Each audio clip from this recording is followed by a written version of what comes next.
Good morning. Thank you to Liz and Sam on Get Serial this morning. You are now listening to the Sports Desk with Chelsea, Liam and Matthew.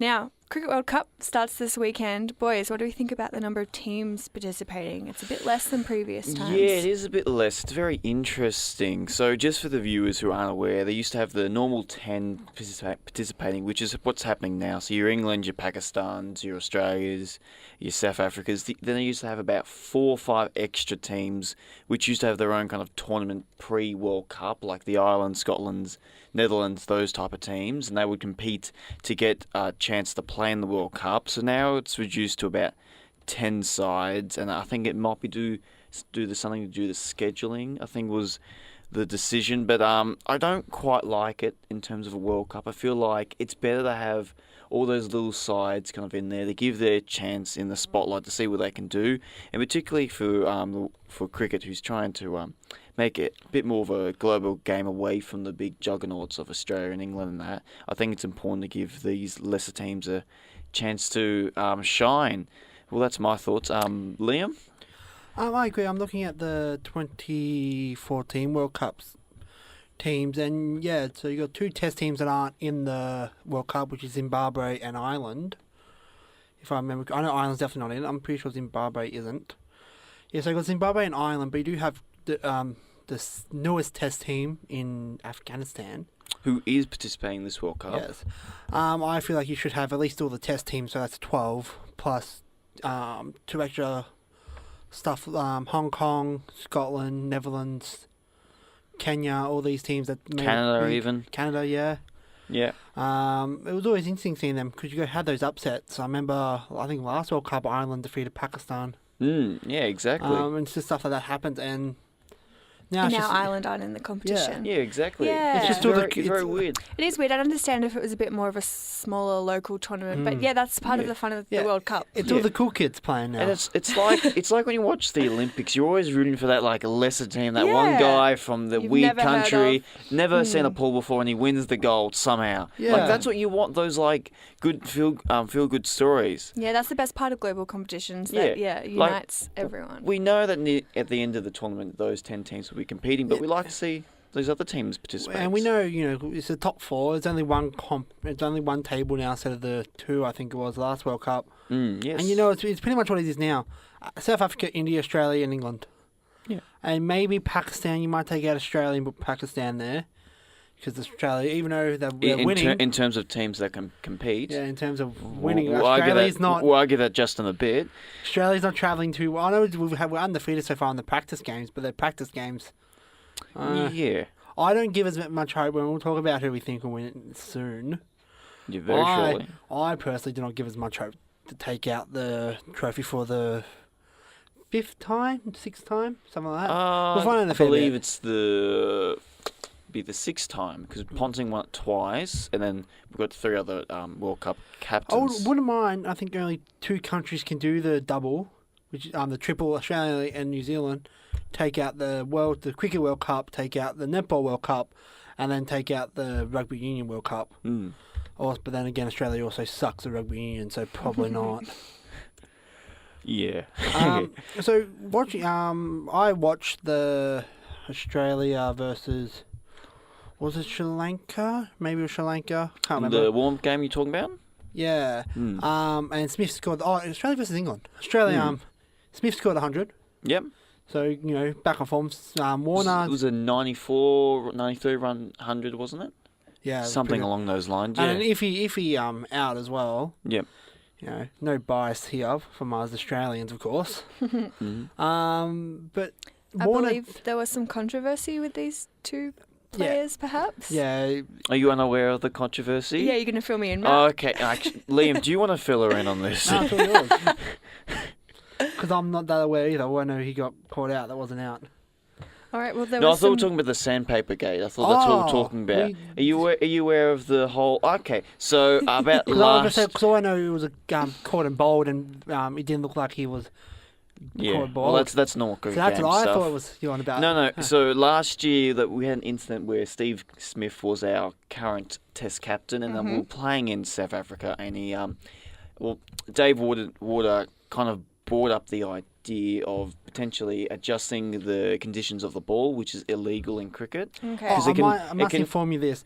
Australia versus South Africa third test is not a big event. Yeah. Not like a World Cup, not like a test series. Something. Yeah, so anyway, so basically Not they've worth adjusted the cheating in. ball, which Yeah. means it could change how like quickly it like swings and bounces and all that kind of So stuff. sneaky business. Yeah, so Dave Warner kind of brought it forward. Steve Smith kind of turned a blind eye towards it, and so they both got ousted from the test team because of it. Got suspended for 12 months. 12 Stri- months. Yep, stripped Bancroft, who did the papering, got 9 months. 9 months, yeah, and that because he was a younger person in the team. He was like the scapegoat they made to go Aw. do it, and so now the controversies, they're back in the side without the captaincies, of course. Well, Warner can never be in the leadership position again. Yeah. Smith's another 12 months about leadership position. And to no one's surprise, as much as they're like, oh no, we're not gonna boo them, we're not. They ended up booing the Australians. Yeah, Yeah, I look, know we've I'm- talked a bit about booing on the show, but I perhaps don't mind that. Oh, Booing. I think they might. Chelsea's changed. What have we done to her? Is this M. Night Shyamalan right here? That is an absolute plot What twist. a twist. I don't know. Yeah. I mean, Like, don't get me it wrong, I'm pretty wasn't sure we even, all agree from with you. what I understand, that game wasn't even worth cheating. Not yeah, that you should cheat, like, but it was a good rivalry. I think South Africa was the second best Oh, team in the It world. was a heated rivalry. One the South Okay. Africa. There was an incident happened years ago between David Warner's wife and someone else, and the South Africans reminded David Warner of what his wife did, and that didn't go very well. no That's surprise. the best way I can put it. Yep. Yeah, I can't I even think remember so. what that is, but yeah, I let's will move. tell you off air. No, tell me off air. Not time for this. But yes, so All right, back to the World we Cup. all agree that the booing was fine. That they're going to get booed the entire tournament. no Yeah, matter look, what. I'm all for people Poor like things changing though, and that'll learning from follow them. them for like it'll take a while, I think, for crowds to forget about that. Oh no, they're And- always Yeah. going to be cheat. Yeah. That's the Yeah. harsh reality of it. Look, I'm all for people changing and learning from their mistakes, but I think you got to cop it where it was due. Exactly. And the last thing about the Cricket World Cup, who do you think will win? And that, well, I'll run down the teams, and that's we've got Afghanistan, thanks. Australia, Bangladesh, England, India, New Zealand, Pakistan, South Africa, Sri Lanka, and West Indies. I love how it's played in Wales and Wales aren't in it. But The irony, yes. it's played in England and / Wales. I've got either England or India winning, with England or India being runners-up. All right, I'm just gonna play it safe, and I Say think Bangladesh. On your Bangladesh. I'm predicting India will take out the India. World Cup so this year. what was your 4 sides you said before? Like that you were saying? South Africa, England, India, Australia, or Pakistan. But then you're saying Yeah. Pakistan doesn't have the massive unit in Marcus Stoinis. That's true. He is an absolute unit. You should look on the break. Look up a photo of Marcus Stoinis if you want to see a big unit. Marcus, how do you spell his last Oh, name? I have no idea. I'll show you I've off already air. got it. He is a big unit. But So- who's your tip? So I think in terms of my top sides, like Australia, India, South Africa, New Zealand, I think's forgotten, and England. I think my tip, I'm gonna go India will win it, and I reckon.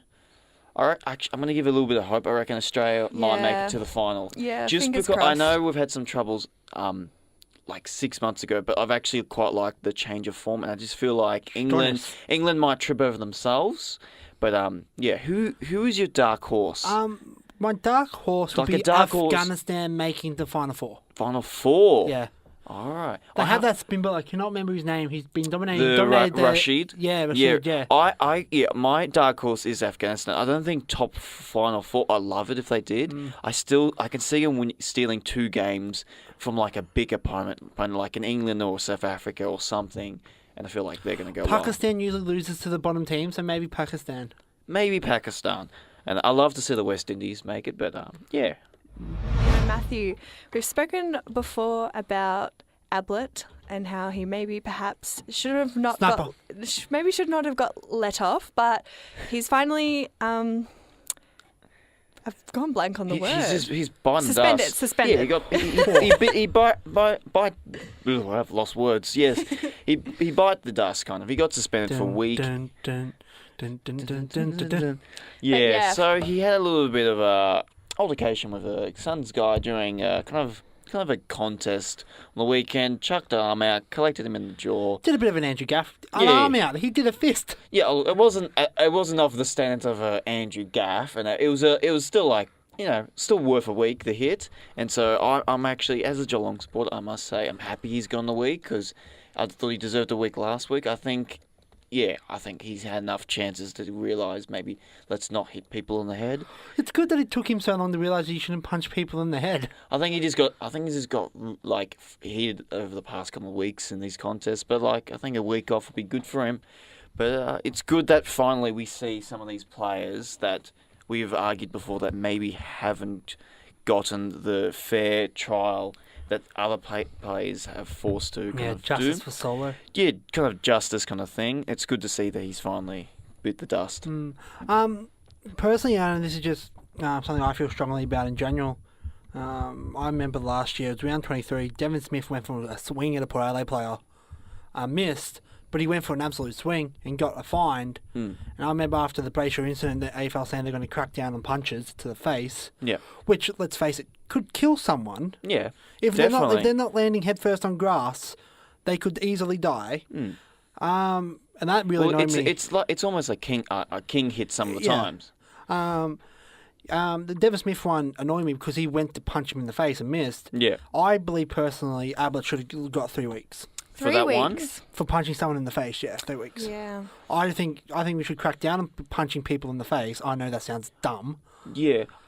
I liked your idea in terms of that we should be suspending players based on the action rather than the result. Because we look at in terms of Sam Dermott, I think it was that North player who got a week for bumping him. And that was the result rather than I think a lot of the time we look at it in terms of, what was the aftermath? What was the cause? Because if nothing bad happens, why throw our arms out? The way I see it as well, if I shoot you and miss, I still tried to shoot you, I would go to jail. If Devon Smith last year, he tried to punch someone and missed. Yeah. Ablett tried to punch someone, connected.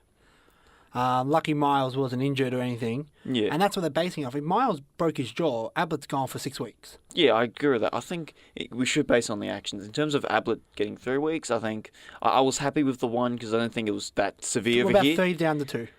Yeah. I'll raise you here. How about we go 2 down to 1? No, it's only 1. Yeah, but I like the idea that 1 down to nothing. The system of the tribunal and the MRO should change to be more action-based rather than the result of it. I definitely feel like that's something that needs to change in the AFL. Yeah, the tribunal seems a bit flawed at the moment. So it's always flawed. Every year they're like, we don't like it. I was like, yeah, but human error, I guess. Yeah. Oh, yes, or Dangerfield hit someone that's just, I didn't see anything. Or because the camera's all turned off at once. That's probably... I've got a soft spot for Danger. He's allowed. Yeah. He's allowed to hit the ball. Every Geelong supporter, we have a soft spot for Danger. Anyway, also this week in AFL, we had mid-season draft. What changes happened? There was a total of 8 changes, I think. I could be wrong, most likely, even though I'm looking at it right here. 8 or 10, something like that, yeah. It's a number between 1 to 100. All right, and sure. And tell us about Liam some of the changes, maybe within Liam. 2 of it. Yes. Yeah. Only 3 players who's played AFL got picked up. So Josh DeLuca played 3 games for Fremantle. Will Snelling played 1 game for Port Adelaide. And Cam Sutcliffe played 103 games for Fremantle. Yeah, and we had Ryan Garner, who was on the AFL list. Yes, and didn't play a game. So what people thought would be used for picking up older players for that quick fix for a premiership run, which makes sense when you think about it. A lot of teams went, apart from Port Adelaide, who got someone maybe to fill in a role to help them push for finals this year in Sutcliffe. Most players went for young players. I think is a better option. Yeah, for the long haul. Yeah, it was theorised that they might pick up like a ruckman from the state leagues just to fill out the void if they've lost a ruckman for a quick fix. I suggested Geelong should get maybe a ruckman. Yeah, and I don't think our ruck department's as depleted as people think. I think we're all right, but we don't have a Brad Ollens. Definitely not. But I just don't think Stanley's a superstar ruckman. Yeah, I can see that. Yeah, he's not bad though. He's as replaceable as the guy inside the mascot suit. He can contest. He is absolutely replaceable. He is replaceable. No, he can contest well. Danny Stanley. It's just jealousy speaking. He's Stanley. I got his name right. I said Danny Stanley. Look, I wouldn't mind a Rory Lobb, to be honest. Exactly. At least he can kick goals. He's pretty handy, Rory Lobb. Oh yeah, Reece Stanley kicking's a bit interesting. No, I wouldn't mind a Brody Grundy personally. Anyway, so back to the mid-season draft. It was interesting they decided to go for players players who can kind of play long term as role players in their team instead of the kind of quick fix. But you look at it as well. You look at the teams who got selection. So Carlton, Gold Coast, Melbourne, Sydney, North Melbourne, Bulldogs. I'll say Essendon still in the hunt. St Kilda maybe, hypothetically. Port, Freo's maybe still in the hunt.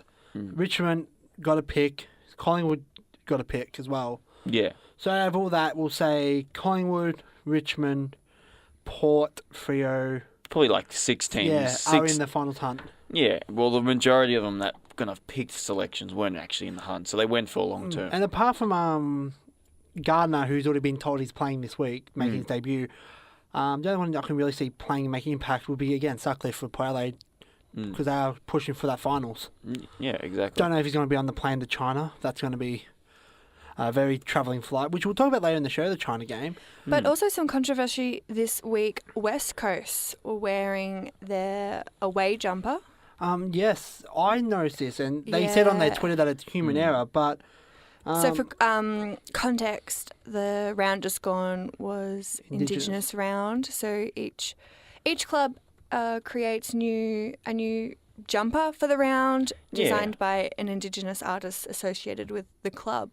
And West Coast had designed a Indigenous jumper, but they didn't wear it. They wore their away jumper because it apparently clashed with... Yeah.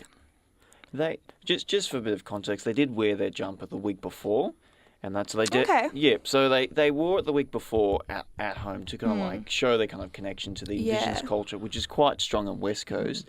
But I did find it interesting that they didn't wear it. Well, I'm looking at this now, and maybe it could be Adelaide's fault, but then I think it's West Coast's fault since they were the away team. Yeah.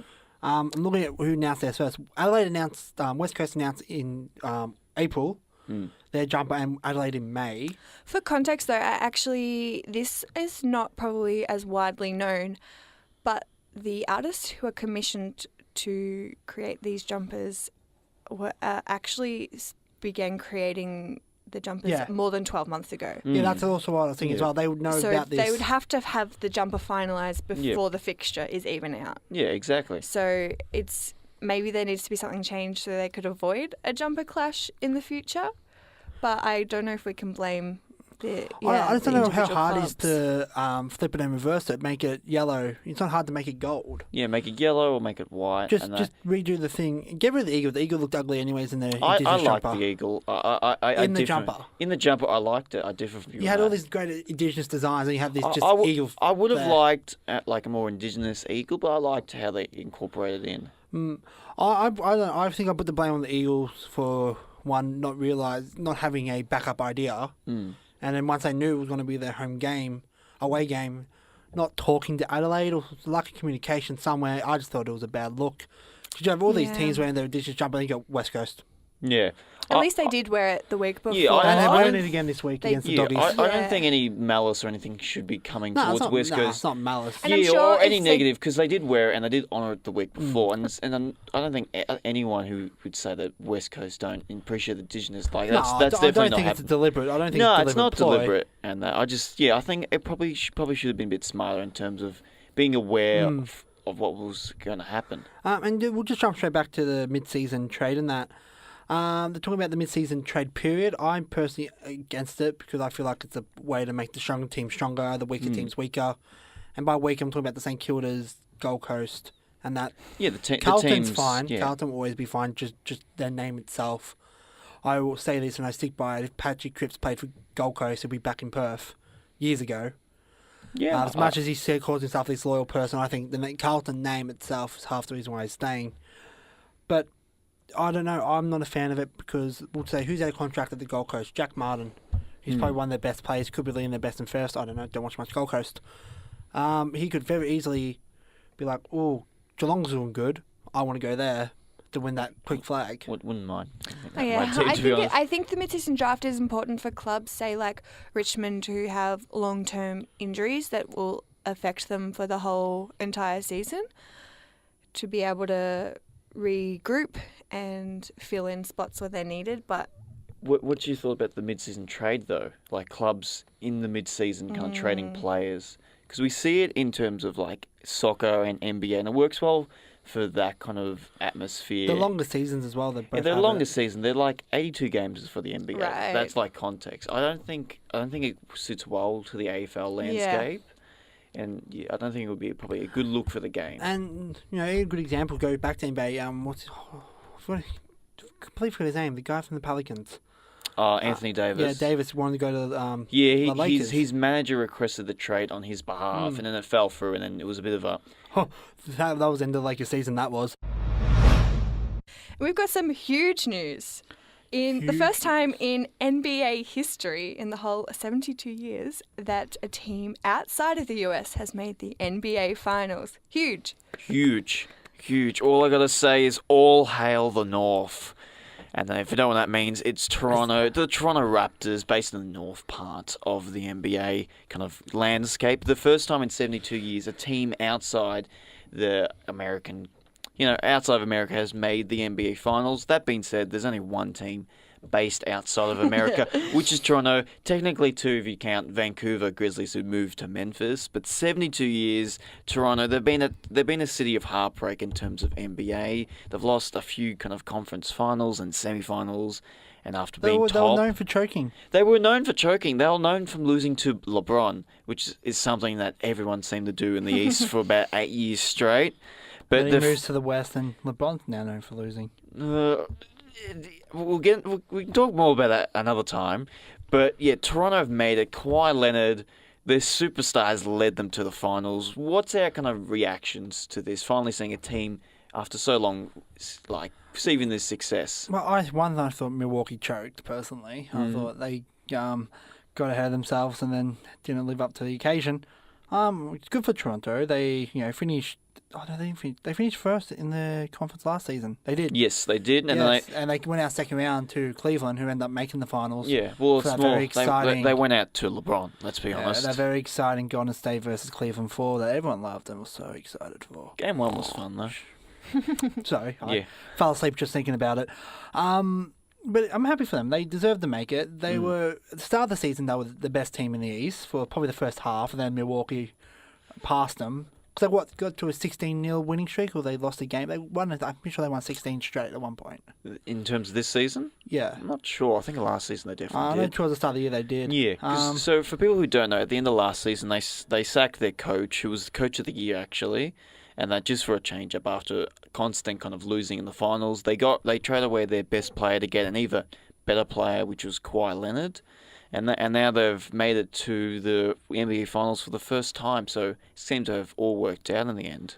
Everything's coming up Millhouse. If I was a team, and if I was the Boston Celtics, I'd be so annoyed, considering the Patriots won, the Red Sox won, and currently in NHL playoffs, the Boston Bruins are up 1-0 as well. So, they're just, the lonely guy there. Your Celtics had a lot of chemistry kind of problems. They had a lot of egos kind of overtake their team. They had the talent. I'm just saying they're the disappointing Boston team this season. They are the disappointing Boston team this season. And Milwaukee, they were the top team. They're a young team, though. Their superstar is really young. Which is always good in theory, but I remember... I'm going to go back... Not that you and your negative landscape in sport. You're like, they got to win now. Sport is negative, though. Sport's always negative. You let it be negative. Sports can be very positive. Stats show sport's negative.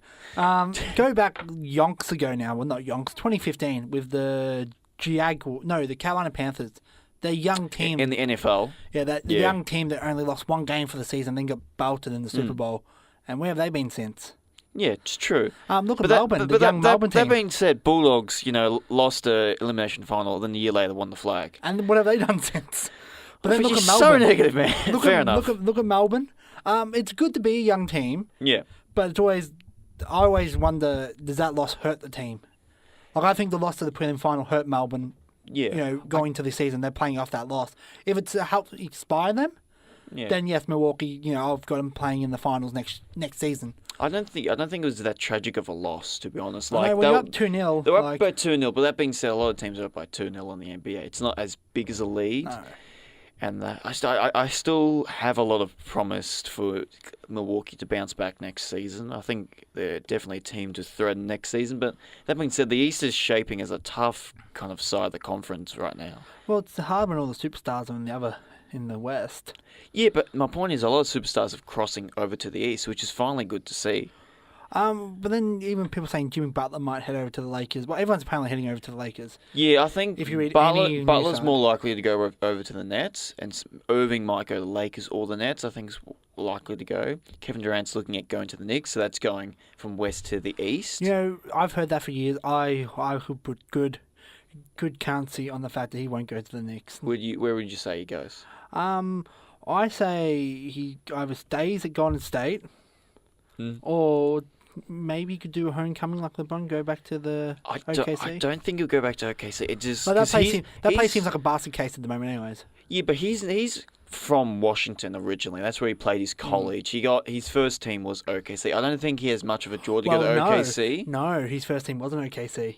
Oh, it was Seattle, which became OKC. Fine, I'll give you the point there, man. Thank you. Give you the point, Ken. Anyway, to the NBA Finals, the Golden State Warriors, they're a bit wounded. They got Boogie Cousins, or DeMarcus Cousins. Boogie's his nickname. Don't ask me why, because I don't know. It's a good nickname. It's a good nickname. So He had a runny nose at his first game, so Yeah. called Boogie. Yeah. yeah, if you saw him, he's like the mountain from Game of Thrones. You wouldn't cross him. All right. He's a big I bloke. don't think I would. I think Google it. I think if you get she hasn't watched Game of Thrones. Actually, yeah, she hasn't watched Game No, of Thrones. more These are references I don't terrible understand. references. Sorry. God, winter's coming. Hey. Winter is coming. And then we got Kevin Durant out for the first game, possibly two. And so the Warriors are a bit That didn't wounded. stop him. That did not stop They him. didn't stop them because they're a fine team. They potentially even play better without him in the team just because of their system. Do we give much chance for Toronto, the chosen child, to take down this juggernaut Golden State side? I give more chance to Gold Coast winning the AFL Premiership this year than Toronto winning. So you've got no do you faith. do you give them a chance to win a game though? Yes, they'll win the game. Okay. I've got that. I don't know if they got much of a chance, but I'm definitely rooting for them. It's very exciting. Just for some context, they've won three They have championships Drake. in the past 4 years. They have Drake on Golden their State. side, though. Right. Yeah, so they're quite the juggernaut. I I was think- talking about Toronto just then, by the way. Yeah, All right, I know good, you good, were. I good. know you were. Yeah. I think they have Drake, and Drake might help them get a win. Yeah, for 'Cause Drake through seems- jumping on the Or court. someone punches him out because he seems to be getting to everyone's face. Yeah, I'll go with that. Yeah. All right, there was a good chat about NBA. If you want to check out NBA, the finals I think are starting in the next couple Tomorrow. of days. It's starting tomorrow. Yeah. Good, I'll be watching that. We're Dally going to M. pretend we're talking about rugby league here for a second because let's face it, we're not. It's going to absolutely veer off to AFL because the Dally M medal for the rugby league, which is the Brownlow medal, gets presented to the best player of the rugby league season after all the games, blah blah blah, like everyone knows. But they do something different. They have it publicised up until round 12.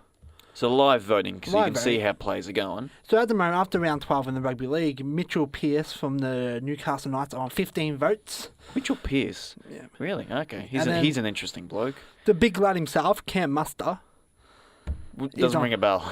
he's Storm. He's like the new superstar from Melbourne Storm. I don't follow it that much, but yeah, all right. He's on 14. Damien Cook on 14, and the skipper himself, Cameron Smith's on 12. Hmm. At 50 years old, one leg because the other one's fallen off because he's so old. Still playing well on your Smithy. Now got me thinking: should the AFL implement this? Because if I knew good old boring Tom Mitchell would have been so ahead of the Brownlow medal, even though Fife was leading at this time. But You wouldn't have tuned in. yeah, we're not tuned in. I think the suspense and anticipation is part of the fun of the Brownlow. Yeah, though I don't want to. I agree. I agree with that. Know. So just say I'm on the Brownlow predictor on AFL.com.au. No surprise, Tim Yeah. Kelly's still I was leading. going to say who's top? Tim Kelly's Tim right now. Kelly on Cripps 16 votes, and Patrick Fife. Cripps on 15, Yep. Fife's on 14, and then Lockie Neal's on 12 with Brady Alongside- Grundy, yeah. who's my tip to win. Not my tip. Grundy. So I think Grundy's the best player in the AFL in my personal opinion at the moment.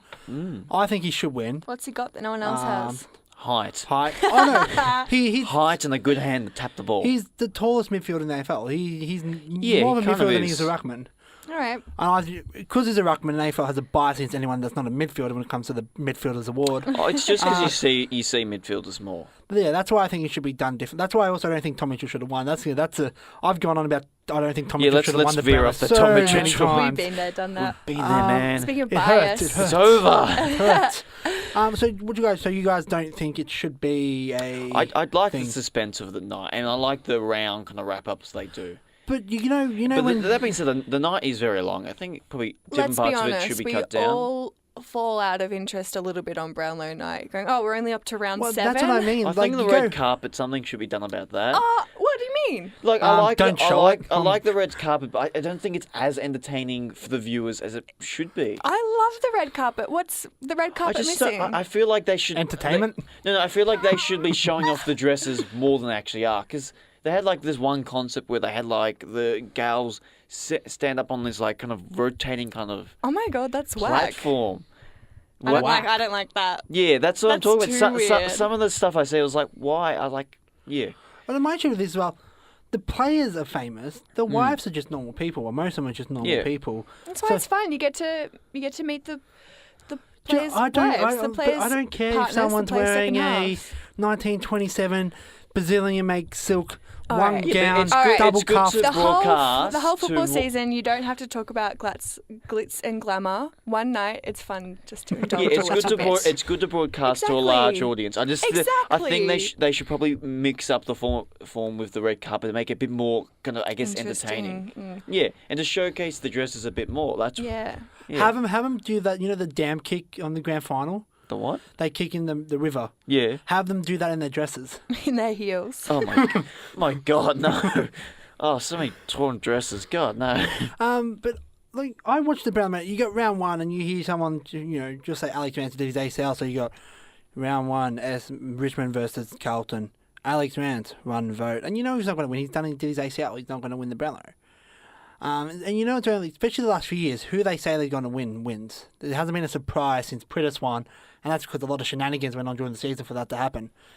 So the Brownlow medal itself has got too predictable over the last few years, and I just don't see the need of sitting through a 50-hour-long night. Yeah, I think Well, they. you know what? You don't have to sit through it if you don't I'm a fan. I like. kind of have to. I think they need to cut down the length of the night. But But they, I still do like the anticipation. I don't think we should just be giving everyone the results just because they want it. The rugby league also does everything in one night, so they do their all Australian team. They do all their Yeah, stuff. that's probably a smart thing they can incorporate and kind of, I guess, rush through the rounds a bit better. Yeah, so if you cut it in half, cut it to halfway through the year, which would be so much better. You can do the All Australian. You can do maybe not the MVP because that's a completely different award. Do your All Australian team. Do your under 22, your 22 under 22s. Do your gold. Your All Norm in the one Smith. night. Yeah. Brownlow's already long and dry enough. Well, that's why you add all these new things to make it entertaining. I don't know if it'll make it more entertaining. I think it might just drag it on I a think bit they more. should get rid of some of the random artists as they get to perform. That you watch and you be like, why? Why? Why? You're not that good. My dream job is artist booker for AFL. just to improve it so much. Like, just avoid the whole meatloaf shenanigans. Oh, don't. Oh, the netball on the weekend. So, do you want me to quickly run through the results for you? Yeah, just quickly. Yeah, no problem. So the results on the weekend, we had the Fever beat the Magpies 63-61, Lightning beat Interesting the name, Giants 72-61, and the Swifts beat the Vixens 60-50, and we had the Thunderbirds beat the Firebirds 54-51. With the upcoming matches, I'll quickly run through you. Sure. Yep. Lightning versus Vixens, then we have Firebirds versus Viva, Swifts versus Magpies, Giants versus Thunderbirds. Chelsea. I was about to say, I believe Vixens have lost 2 weeks in a row now. Drew then lost. Drew. Yeah. Unlike the Vixens, normally they dominate. Yeah, at the moment they're lacking confidence. They're still third in the ladder, though. Still Yeah. doing all right. Who's It's only, second? So we got Swift, Lightning, Vixens, Okay. Magpies, Giants, Thunderbirds, Fever. and look, we're Firebirds. only heading on round 6. There's still plenty of time for Not them the to... not the finals. Not the finals, Not the finals. And the Lightning's also Melbourne Storm. Everyone forgets that even though they're Sunshine Coast, they're still the Melbourne Storm. They're owned by the Melbourne Storm. Fun fact. Strange. Quickly before we head off, let's talk about some AFL. I know, shock, guys. Absolutely, I'm amazed.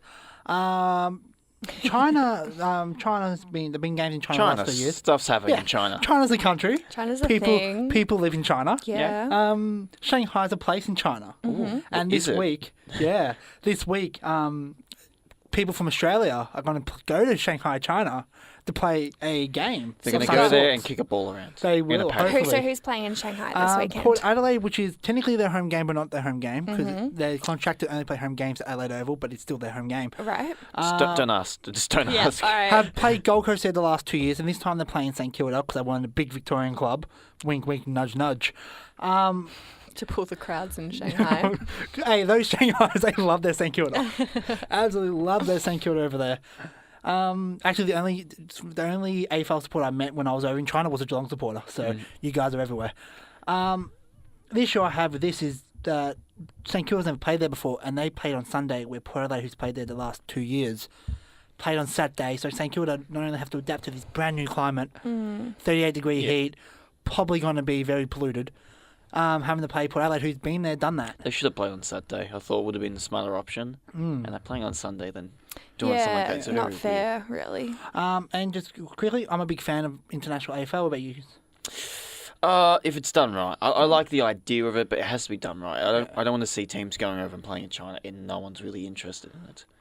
I think I think it's all right with the smaller games that wouldn't probably cop a huge audience here anyway. But like a big blockbuster match, we want to have that here and here in Victoria. I don't think Port or St Kilda. So Port and St Kilda. I don't think they're drawing much. And also Brad Scott got sacked. I wouldn't call it sack. I call it more the pardon ways. Mutual agreement. It's a mutual agreement because he's breakup. been there 10 years, and I I think it was more him going, I can't do anything more with North Melbourne, and then going, yeah, agreed, and they move apart so he can go for other jobs. Maybe this time next week we might know Brad Scott's plans, his movements. Maybe tune in next week for that. Coach Carlton next year, calling it now, and Reece Shaw will be the coach of North Melbourne. So good luck to good old Reece. We'll be back the same time next week, but in the meantime, Sports Desk will be back 9 a.m. on Friday. Thank you for tuning in. Thank you. Enjoy your week. Liam and Chelsea.